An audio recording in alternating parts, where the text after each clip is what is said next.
I spoke with Richard Heinberg, Senior Fellow at the Post-Carbon Institute, and author of several books including Peak Everything, The Party's Over, and his new book, Blackout, Coal, Climate, and the Last Energy Crisis.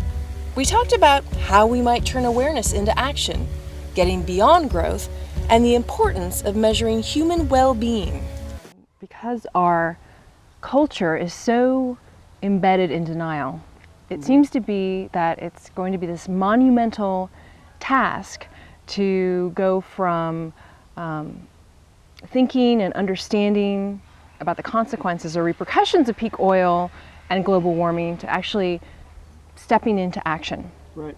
So the people who are very interested in being proactive and who are out there doing things, how do we bridge that chasm between knowing what's going on, knowing what's coming, and engaging our communities? Yeah. That is a big question, and lots of responses come to mind. One is introducing ideas or memes into the conversation. I mean, peak oil is an idea that, you know, the majority of people, certainly 75%, maybe 95% of people still don't get. How is that possible? Yeah, well, you know... Is it, do we blame the media for it? Well, the media has not done a good job, but also, you know, public figures, people in national and local politics have generally not picked up on it. I think very few of them really understand it. But there are lots of other ideas and memes that really need to get inserted into the public conversation that are still nowhere. One I think that's extremely important is the idea of getting beyond growth. I mean, right. Everyone agrees that economic growth is absolutely essential, and you know, we've got to get out of the recession, and the sooner we get on, you know, high rates of growth, the better. And you know, first of all, of course, the very, very simple idea that you can't have continuous growth on a finite planet is an idea that's been around for decades and still isn't understood and accepted. But then second, the even more challenging idea that we probably hit the limits to growth, and we're just not going to see economic growth the way we have seen it in the past, with constantly increasing levels of consumption of materials and energy. So that's a big thing. You know, if we can't get that somehow inserted into public conversation, then you know, it's really difficult to have an intelligent conversation. If all that anybody wants to talk about is how to get back to growth, and it's impossible, then, you know, why even bother talking? How do we entice those people with another goal, another aim in mind? You know, that's maybe not monetary. Yeah. How do we get them on board? Because there's got to be a reward. Well, one big piece of it is to stop talking about GDP and start talking about indicators of quality of life. Because, of course, what everybody wants is growth in GDP. And, of course, GDP ultimately measures claims on resources, increasing claims on natural resources, and, you know, the available resources will be shrinking. So a lot of those claims, however they're, you know, stated in terms of money and stocks and so on, are going to go away.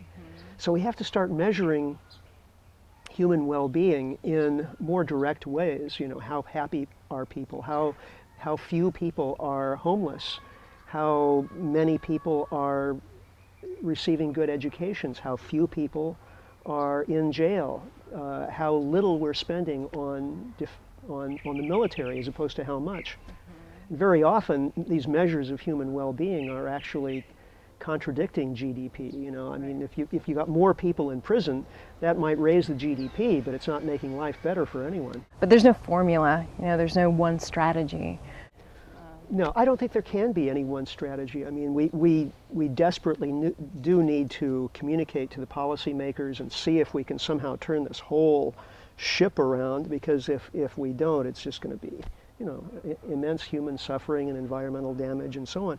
But at the same time, we've got to talk to individual people and families and communities and get people working from the bottom up, from the grassroots. Right. It seems to be it's both from the bottom up and it has to be from the top down Right. simultaneously. And the people in positions of authority are afraid to do anything, or afraid even to talk about these issues, Why is that? unless they're getting pressure from the grassroots, demanding that they talk about them. Is it about trying to keep the constituency Yeah.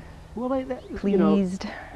Obviously, we have a broken democratic system in this country where power holders, titulary power holders, the elected representatives, are beholden to the behind-the-scenes power holders on Wall Street and in the insurance industry, et cetera, et cetera, et cetera. So, that's a big hurdle to overcome right there. But at the end of the day, they do have to answer to the voters. So if we can at least get these ideas inserted into the public conversation, there's a better chance. And then that brings up kind of a third leg of this, which is we also have to be talking to the people in business, those power holders, the people on Wall Street. I mean,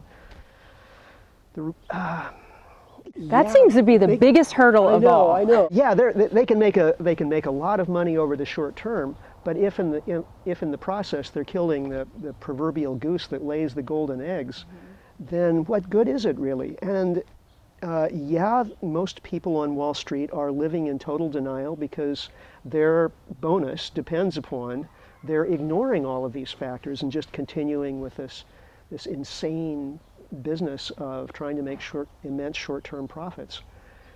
But they're human beings too, and they have families, they have children. So we have to appeal to something about that, to the corporations. Right.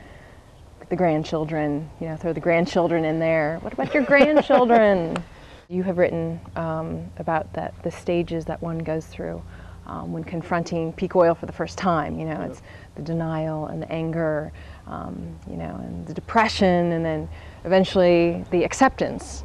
And I think with peak oil, understanding it fully, I think you vacillate between many of those stages continuously. All the time.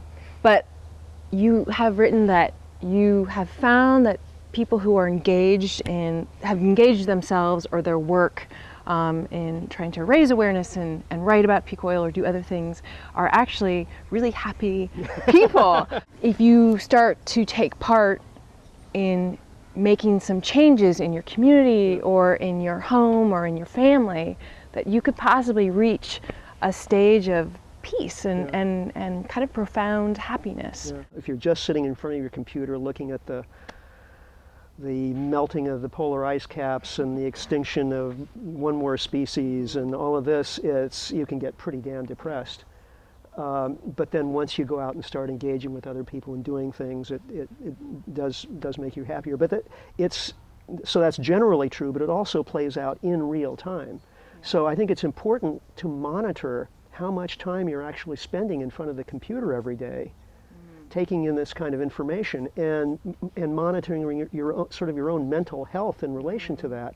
And sometimes it's good just to take a break altogether and go out and do some gardening, whatever it is that does give you a sense of peace and connectedness. And different people have different sensibilities, different levels of tolerance for this kind of information.